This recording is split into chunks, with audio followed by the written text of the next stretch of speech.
നമുക്കാദ്യം അഖിൽ മാരാറിന്റെ ബൈറ്റ് ഒന്ന് കേൾക്കാം. അതിന്റെ കാരണം ഇപ്പൊ ചാനലുകളെല്ലാം ഈ സോഷ്യൽ മീഡിയ എല്ലാം ഇപ്പോൾ ഈ അഖിലിന്റെ പിന്നാലെയാണ്. ഹായ്, ഞാൻ ഫെലിക്സ്. മൊമെന്റ്സിന്റെ മറ്റൊരു വീഡിയോയിലേക്ക് എല്ലാവർക്കും സ്വാഗതം.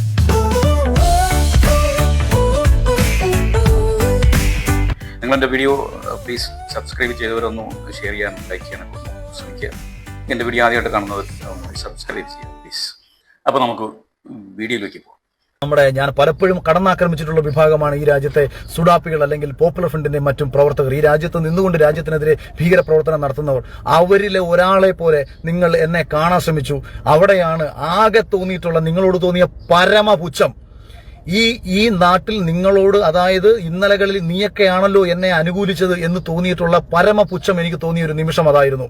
ഒരു രീതിയിലും ഒരാളെ മനസ്സിലാക്കാതെ, ഒരാൾ എന്താണ് പറഞ്ഞതെന്ന് മനസ്സിലാക്കാതെ അന്ധരായ അടിമകളെ പോലെ നരേന്ദ്രമോദി ആയിക്കോട്ടെ, RSS ആയിക്കോട്ടെ, പറയുന്ന കാര്യങ്ങളെ പഞ്ചപുച്ഛമടക്കി വിശ്വസിച്ച് അങ്ങനെ ജീവിക്കാൻ ആഗ്രഹിക്കുന്ന വെറും തലയ്ക്ക് ബോധമില്ലാത്ത മനുഷ്യരായി മാറിയല്ലോ എന്നുള്ള ഒരൊറ്റ ചിന്ത മാത്രമേ എനിക്കുണ്ടായിട്ടുള്ളൂ. ഞാൻ പണ്ട് ഭയങ്കര രാജ്യസ്നേഹിയായിരുന്നു. ഞാൻ രാജ്യസ്നേഹിയായിരുന്നു എന്ന് പറയാനായിട്ട് പോപ്പുലർ ഫ്രണ്ടിനെ കുറിച്ച് പറഞ്ഞ ചില കാര്യങ്ങളാണ് ഈ ഉദാഹരണമായിട്ട് നമ്മുടെ മാരാർ ചൂണ്ടിക്കാണിക്കുന്നത്.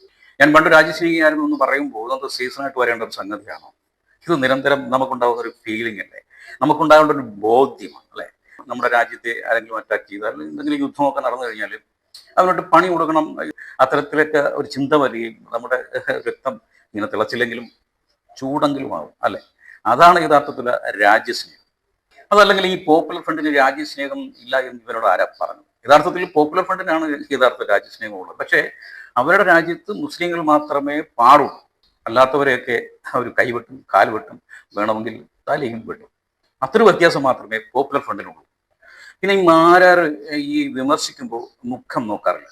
അതിപ്പോൾ നമ്മുടെ മുഖ്യൻ പിണറായി ആണെങ്കിൽ പിണറായി, അതല്ല നമ്മുടെ പ്രധാനമന്ത്രി മോദിജി ആണെങ്കിൽ മോദിജി, ഇങ്ങനെ മുഖം നോക്കാതെ അവൻ്റെ വായിൽ വരുന്നതൊക്കെ ഈ മാരാർ പറയും.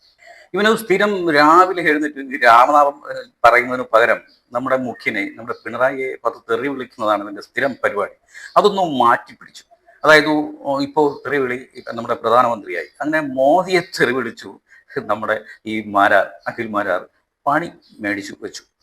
നമുക്കിപ്പോൾ ആരെ വേണമെങ്കിലും വിമർശിക്കാം, അതിനൊരു തടസ്സവുമില്ല. അതിപ്പോൾ മോദിജി ആയാലും നമുക്ക് ആരോഗ്യപരമായിട്ട് നമുക്ക് ആരെ വേണമെങ്കിലും വിമർശിക്കാം അല്ലേ? പക്ഷേ ഇവിടെ സംഭവിച്ചെന്താണ്? ഇവിടെ ഒരു രാജ്യം ഒരു യുദ്ധത്തെ നേരിടുമ്പോൾ നമ്മൾ ആ രാജ്യത്തിനൊപ്പം നിൽക്കണ്ടേ, നമ്മുടെ ആ ഫോഴ്സിനൊപ്പം നിൽക്കണ്ടേ? ഈ ഫോഴ്സിനൊപ്പം, ആ രാജ്യത്തിനൊപ്പം നിൽക്കുന്നതിന് പകരം നമ്മുടെ രാജ്യത്തിൻ്റെ കേപ്പബിലിറ്റിയെ ചോദ്യം ചെയ്യുന്ന തരത്തിലുള്ള ആരോപണങ്ങൾ ഉന്നയിക്കുകയും അതിന് നേതൃത്വം നൽകുന്ന നമ്മുടെ പ്രധാനമന്ത്രിയെ, നമ്മുടെ മോദിജിയെ വിമർശിക്കുകയൊക്കെയാണ് നമ്മുടെ ഈ മാരാർ ചെയ്തത്. വളരെ ഗുരുതരമായ ഒരു രാജ്യദ്രോഹ കുറ്റം എന്ന് തന്നെ അതിനെ നമുക്ക് വ്യാഖ്യാനിക്കേണ്ടി വരും. ഇത് ചൂണ്ടിക്കാണിച്ച നമ്മളെല്ലാം, അതായത് ഇവൻ ഈ വീഡിയോ ഇട്ടതിന് ശേഷം ഒരുപാട് പേര് ഇവനെ തെറി വിളിക്കുകയുണ്ടായി. 1-2 വീഡിയോ ഞാനും കണ്ടു. ഞാൻ പറഞ്ഞല്ലോ, നമ്മുടെ ഈ രാജ്യസ്നേഹം എന്ന് പറഞ്ഞൊരു വികാരമാണ്. അതിന് വിള്ള നിൽക്കുന്ന തരത്തിൽ ആര് പ്രതികരിച്ചാലും ഇത്തരത്തിലുള്ള പ്രതികരണം ഇവിടെ ഒന്നും ഉണ്ടാവും. അത്തരത്തിൽ ചിലരുടെയൊക്കെ പ്രതികരണം ഞാൻ കണ്ടു. അത് ചിലരൊക്കെ വളരെ പരുഷമായിട്ട് തന്നെ അവനെ തെറി വിളിക്കുകയും ചെയ്തു. യഥാർത്ഥത്തിൽ ഇവൻ പറഞ്ഞ ഈ ഒരു വെട്ടായിത്തരത്തിന് ചൂണ്ടിക്കാണിക്കുകയാണ് ചെയ്തത്. ഈ ചൂണ്ടിക്കാണിച്ച നമ്മളെല്ലാം അന്ധരായ, ഇവന്റെ ഭാഷയിൽ പറഞ്ഞ, അതാണ് ആ വീഡിയോയിൽ കേട്ടത്, അന്ധരായ അടിമകൾ, തലയ്ക്ക് ബോധമില്ലാത്ത ഭ്രാന്തന്മാർ. നമ്മളെയൊക്കെ ഓർത്ത് ഇവന് പരമ പുച്ഛമാണ്. ഇത്തരത്തിലൊക്കെ ഒരു പ്രതികരണം വന്നൊരു വീഡിയോ എന്ന് പറയുമ്പോൾ യഥാർത്ഥത്തിൽ നമ്മളാണോ ഈ പറഞ്ഞതൊക്കെ? ഈ പറഞ്ഞ ഇവൻ തന്നെ അല്ലേ ഈ പരനാറി? നിന്റെ ഈ സെലിബ്രിറ്റി സ്റ്റാറ്റസ് എന്തായാലും ഈ മാർക്കറ്റിൽ പോയി ഇന്ന് വാങ്ങിച്ചതൊന്നും അല്ലല്ലോ. ഇത് നമ്മൾ ജനങ്ങൾ നിനക്ക് കൽപ്പിച്ചു തന്നതല്ലേ? ഈ ജനങ്ങൾക്ക് ഇങ്ങനെ തന്നെ വേണം, ഇത് നിന്റെ വായിന്ന് നമ്മൾ ഇങ്ങനെ തന്നെ കേൾക്കണം. കഴിഞ്ഞ വീഡിയോ നീ ഇങ്ങനെ വന്നിരുന്ന് പറഞ്ഞതിന് തെറി കേട്ടപ്പോഴെങ്കിലും നിനക്ക് വല്ല ബോധവും വന്നിട്ടുണ്ടോ? നീ പറഞ്ഞത് എന്താണെന്ന് ഞാൻ ഓരോന്ന് കൃത്യമായിട്ട് അതിനുള്ള മറുപടി ഞാൻ നിനക്ക് തരാം. അതിനാണ് ഞാൻ എൻ്റെ ഈ വീഡിയോ പ്രധാനമായിട്ടും ചെയ്യുന്നത്. നീ പറഞ്ഞത് എന്താണ്? ഇന്ത്യയുടെ അറ്റാക്കിൽ പാകിസ്ഥാനിലെ സാധാരണ ജനങ്ങളാണ് മരിച്ചത്. ഇവിടെ പാകിസ്ഥാൻ ഒരു പുല്ലും സംഭവിച്ചില്ല എന്നാണ് നീ പറയുന്നത്. പാകിസ്ഥാനിലെ സാധാരണ ജനങ്ങൾ നമ്മൾ കണ്ടതാണ്, അറിയില്ലേ? നമ്മുടെ സാധാരണ ജനങ്ങൾ കൃത്യമായിട്ട് ഈ പഹൽഗാമിലെ അറ്റാക്കിന് ശേഷം ഇന്ത്യ കൃത്യമായിട്ട് അവരുടെ ഒരു സർജിക്കൽ സ്ട്രൈക്കിൽ അടിച്ചത് പാകിസ്ഥാനിൽ ഇങ്ങനെ ഈ ആളുകളെ കൊല്ലാൻ വേണ്ടി ഈ പരിശീലനം കൊടുത്ത് ഈ പറഞ്ഞു വിടുന്ന കുറെ അറവ് ശാലകളുണ്ട്. ആ അറവ് ശാലകളെയാണ് കൃത്യമായിട്ട് ഇന്ത്യ അടിച്ചത്. അവിടെ ഈ പരിശീലനം നേടിക്കൊണ്ടിരുന്ന കുറെ പരനാറി തീവ്രവാദി കുണ്ടന്മാരാണ് അവിടെ ചത്തു വീണത്. ഈ ചത്തു വീണ ഈ പരനാറികളെ അവിടുത്തെ പാകിസ്ഥാൻ അവരുടെ പതാക പഴംതുണി പുതച്ച് അവിടെ ഔദ്യോഗിക ബഹുമതികളോട് കൂടിയാണ് അവനെയൊക്കെ കുഴിച്ചിട്ടത്. ഇവരാണ് അവിടെ നിന്റെ ഈ സാധാരണ ജനം. മറ്റൊന്ന് നീ എന്താ പറഞ്ഞത്, ഈ പഹൽഗാമിലെ കൂട്ടക്കൊല നടത്തിയവരെ നമ്മൾ പിടികൂടിയില്ല എന്നാണ് നീ അടുത്ത് മൊഴിഞ്ഞത്. പഹൽഗാമിലെ കൂട്ടക്കൊല നടത്തിയവരെയൊക്കെ അങ്ങ് കയറി പിടിക്കാനായിട്ട് നിന്റെ അയലത്ത് താമസിക്കുന്ന ഗോപാലന്റെ മക്കൾ ചെല്ലപ്പനും സുശീലനും ദിവാകരനൊന്നും അല്ലല്ലോ ഈ കൂട്ടക്കൊല നടത്തിയത്. പാകിസ്ഥാനിൽ വന്ന തീവ്രവാദികളല്ലേ. ഇത് കൃത്യമായിട്ട് പാകിസ്ഥാനിന്റെ കൈയുണ്ട്, പാകിസ്ഥാനിൽ വന്ന തീവ്രവാദികളാണെന്ന് കൃത്യമായിട്ട് മനസ്സിലായത് കൊണ്ടാണ് നമ്മുടെ ഇന്ത്യ ഈ പാകിസ്ഥാന്റെ അണ്ണാക്കിലോട്ടിട്ട് കൊടുത്തത്.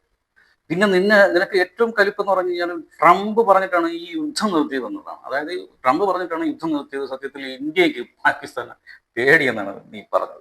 നിന്നോട് ഇത് ആരാണ് ഇതൊക്കെ പറഞ്ഞത്? നിനക്ക് ഈ കൃത്യമായിട്ട് അമേരിക്കയിലുള്ള വിവരം കിട്ടാനായിട്ട് ഈ അമേരിക്കയുടെ പൊളിറ്റിക്കൽ സെക്രട്ടറി നിന്റെ ഉപ്പാപ്പം വല്ലതുമാണോ നിനക്ക് ഇത്ര വിവരങ്ങളൊക്കെ ഇത്ര കൃത്യമായിട്ട് വിളിച്ചു തരാൻ? ഒരുത്തനും പറഞ്ഞിട്ടുള്ള പാകിസ്ഥാന്റെ DGMO നമ്മുടെ ഇന്ത്യയുടെ DGMO വിളിച്ചു വെടിനിർത്തലിന് താല്പര്യമുണ്ടെന്ന് അറിയിച്ചതും പ്രകാരമാണ് അങ്ങനെ ഒരു ചർച്ച നടക്കുകയും അങ്ങനെ ഒരു വെടിനിർത്തൽ നടപ്പിലാവുകയും ചെയ്തത്. ഇത് ഇന്ത്യ ഔദ്യോഗികമായി തന്നെ അറിയിക്കുകയും ചെയ്തത്. മാത്രവുമല്ല, നീ ശ്രദ്ധിക്കേണ്ട ഒരു കാര്യം, ഒരു കാലത്തും കാശ്മീർ എന്ന് പറയുന്ന ആ ഒരു പ്രശ്നത്തിൽ ഒരു മൂന്നാം കക്ഷിയുടെ ഇടപെടൽ ഒരു കാലത്തും നമ്മുടെ ഇന്ത്യ അനുവദിച്ചു കൊടുത്തിരുന്നില്ല. ഇത് വല്ലതും നിനക്കറിയാമോ? യുദ്ധം എന്താണെന്ന് നിനക്കറിയാമോ? അല്ലെങ്കിൽ യുദ്ധം ഉണ്ടായാൽ അതിന്റെ ഭവിഷ്യത്ത് എന്താണെന്ന് നിനക്കറിയാമോ? ഒരുപക്ഷെ നിന്റെ ഭാര്യ അടുത്തൊരു മാർക്കറ്റിൽ പോയി 100 രൂപയ്ക്കാണ് ഞാൻ അരി വാങ്ങിച്ചത് ചേട്ടാ എന്ന് പറയുമ്പോഴായിരിക്കും അയ്യോ നീ ഈ യുദ്ധത്തെ കുറിച്ച് ഓർക്കുന്നത്, യുദ്ധം നടക്കുകയാണല്ലോ എന്ന് പോലും നീ ഓർക്കുന്നത്. ആ സമയം ഒരുപക്ഷെ നീ തന്നെ ഈ യുദ്ധം നിർത്താത്തതിന്, ഈ സാധനങ്ങളുടെ വിലയൊക്കെ ഇങ്ങനെ കയറുമ്പോൾ ആർക്കും നിരസം വരുമല്ലോ, അപ്പൊ ഈ യുദ്ധം നിർത്താത്തതിന് നീ തന്നെ ഈ ഭരണാധികാരി ആരാണോ അവരെ നീ തെറി വിളിച്ചെന്നിരിക്കാം. ഈ യുദ്ധം എന്നൊക്കെ പറയുമ്പോൾ അല്ലെങ്കിൽ യുദ്ധം ഉണ്ടാകുമ്പോൾ അതിന് ചില അന്താരാഷ്ട്ര നിയമങ്ങൾ അത് ബാധകമാണ്.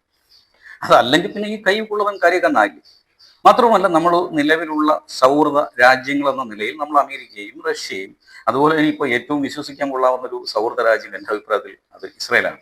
അപ്പോൾ ഇവരെ ഒക്കെ തന്നെ കാര്യങ്ങൾ ധരിപ്പിക്കുകയും അവരോടൊത്ത് ഇതിനെക്കുറിച്ച് ചർച്ച ചെയ്യേണ്ട ആവശ്യമൊക്കെ ഉണ്ട്. ഇത് ഇങ്ങനെ ഒരു സന്ദർഭം വരുമ്പോൾ അത് ഇന്ത്യക്ക് മാത്രം ബാധകമാകുന്ന ഒരു കാര്യമല്ല. ഇത്തരം സന്ദർഭം ഉണ്ടാകുമ്പോൾ എല്ലാ രാജ്യങ്ങൾക്കും ഒരേ തരത്തിൽ ബാധകമാകുന്ന ചില നിയമങ്ങളാണ്. പക്ഷേ ഒരു കാര്യം ഞാൻ പറയാം, ഈ അമേരിക്ക എന്ന് പറയുന്നത് ചെമ്മരി ആടുകളെ മുട്ടിച്ച് ചോര കുട്ടിക്കുന്ന ഈ ആട്ടിൻ തോലണിഞ്ഞ ചെന്നായിയാണ് യഥാർത്ഥത്തിൽ ഈ അമേരിക്ക. അത് പറയാതിരിക്കാൻ കഴിയില്ല. ഇപ്പോൾ സമാധാനത്തിന്റെ വിളറിപ്രാവുമായിട്ട് നടക്കുകയാണ് നമ്മുടെ ഡൊണാൾഡ് ട്രംപ്. അതായത് യുദ്ധം പാടില്ല, ലോകത്ത് സമാധാനം വേണം എന്നാണ് അദ്ദേഹത്തിന്റെ ഒരു മുദ്രാവാക്യം. പക്ഷെ ഈ മുദ്രാവാക്യം നമ്മളൊന്ന് അറിയേണ്ടത്, ഈ മുദ്രാവാക്യം വിളിക്കുന്ന, ലോകത്ത് സമാധാനം വേണം എന്ന് മുദ്രാവാക്യം വിളിക്കുന്ന ഈ അമേരിക്ക തന്നെയാണ് ലോകത്ത് ഏറ്റവും കൂടുതൽ ആയുധം ഉണ്ടാക്കുന്നതും വിൽക്കുന്നതും. ഈ സമാധാനം എന്ന് പറഞ്ഞ് നമ്മുടെ ഡൊണാൾഡ് ട്രംപ് നടക്കുന്നത് അടുത്ത പ്രാവശ്യത്തെ ഈ സമാധാനത്തിലുള്ള നൊബേൽ സമ്മാനം തരപ്പെടുത്തിയെടുക്കാനുള്ള ഒരു തന്ത്രമാണെന്നുള്ളൊരു നരേഷനുണ്ട്. ഈ ഇന്ത്യ പാക് യുദ്ധം നിർത്താനുണ്ടായ കാരണം എന്റെ ഇടപെടലാണെന്ന് പറയുന്നതിന്റെ കഥയും മറ്റൊന്നല്ല. അതായത് അമേരിക്കയുടെ പ്രസിഡന്റ് പദവിയിൽ ഇരിക്കുമ്പോൾ തന്നെ സമാധാനത്തിന്റെ നൊബേൽ സമ്മാനം നേടിയ ഖ്യാതി ഉണ്ടാക്കിയെടുക്കാനുള്ള ഒരു ശ്രമമാണ് നമ്മുടെ ട്രംപ് നടത്തുന്നത്. പക്ഷെ ഇങ്ങനെ പോയാൽ ഈ അധികാരത്തിലിരിക്കുമ്പോൾ നൊബേൽ സമ്മാനം നേടിയ അമേരിക്കൻ പ്രസിഡന്റ് എന്നൊരു പേരായിരിക്കില്ല, മറിച്ച് ഒരു വട്ടൻ പ്രസിഡന്റ്, അമേരിക്കയിലെ ഒരു വട്ടൻ പ്രസിഡന്റ് എന്നുള്ളൊരു പേരായിരിക്കും അമേരിക്ക ഇദ്ദേഹത്തിന് ചാർത്തി കൊടുക്കുന്നത്. അധികാരത്തിൽ കയറിയ അന്നു മുതൽ അമേരിക്കയെ ലോകത്തിന്റെ നെറുകയിൽ എത്തിക്കാൻ വേണ്ടിയിട്ടുള്ള പരിഷ്കാരങ്ങളൊക്കെ ആയിരുന്നു. പക്ഷേ പരിഷ്കാരം നടത്തി ഭൂമി പോയി എന്ന് പറയുന്നതാണ് സത്യം. ഈ സാമ്പത്തിക മേഖലയിൽ പുതിയ പരിഷ്കാരങ്ങൾ നടപ്പിൽ വരുത്താൻ വേണ്ടി ഇതിന്റെ തലപ്പത്ത് ഇലോൺ മസ്ക് എന്നൊരാളെയാണ് അദ്ദേഹം കൊണ്ടുവന്നത്. ഇപ്പൊ ഇലോൺ മസ്ക് എവിടെയാണെന്ന് പോലും ഇപ്പൊ നമുക്കാർക്കും അറിയില്ല.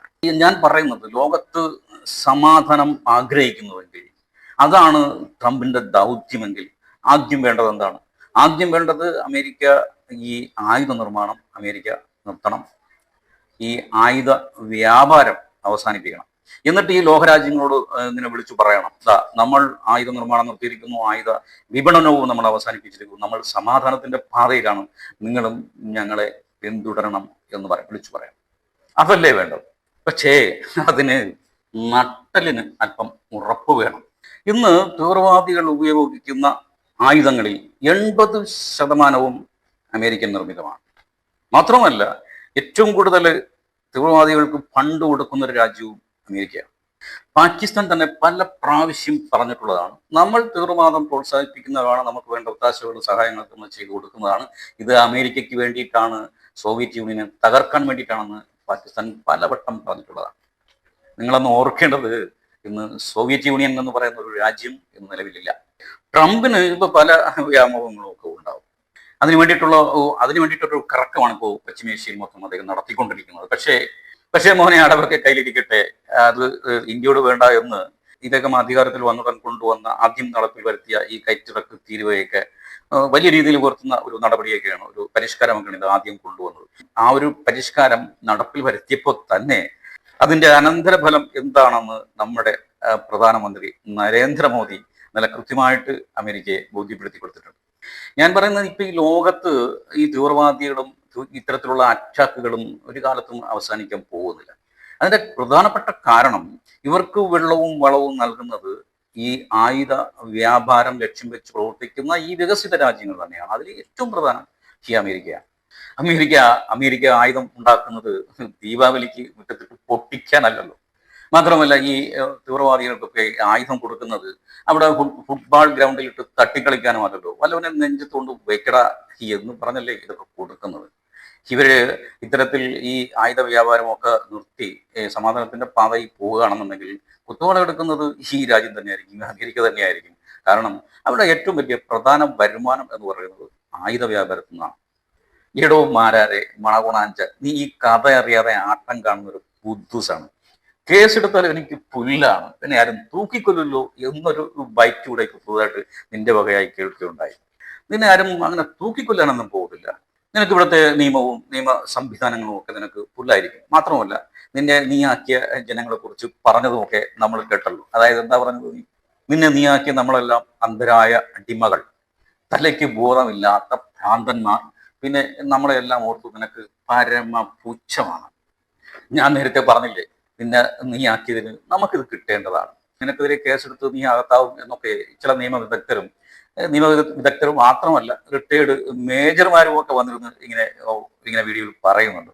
നിനക്ക് ഈ പറയുന്നവരൊക്കെ നിനക്ക് പുച്ഛമായിരിക്കും. പക്ഷെ അങ്ങനെ സംഭവിച്ചാൽ ഒരു 10 കൊല്ലം അകത്ത് കിടന്നാൽ പിന്നെ നീ തിരിച്ചിറങ്ങി വരുന്നത് ഈ ഒരു ഷേപ്പിലായിരിക്കില്ല. നീ ഇറങ്ങി വരുമ്പോൾ നിന്റെ പിന്നാലെ ഓടി മയക്കുമായിട്ട് വന്ന് നിന്റെ ബൈറ്റ് എടുക്കാൻ ഈ പറയുന്ന മീഡിയാസും ഉണ്ടാകില്ല. അവരൊക്കെ മറ്റേതെങ്കിലും ഒരു അഖിൽ മാരാരെ തിരക്കി പോയിട്ടുണ്ടാവും. എന്തായാലും മാരാർക്കെതിരെ കേസെടുത്തു, ശേഷം ഒളിവിൽ പോയി എന്നാണ് ലേറ്റസ്റ്റ് ന്യൂസ്. എല്ലാം പുല്ലാണെങ്കിലും നിന്റെ നട്ടലിന് ഇത്ര ബലമേ ഉള്ളൂ അല്ലേ മാരാറെ. മറ്റൊരു വീഡിയോയുമായി വീണ്ടും കാണാം. Good bye.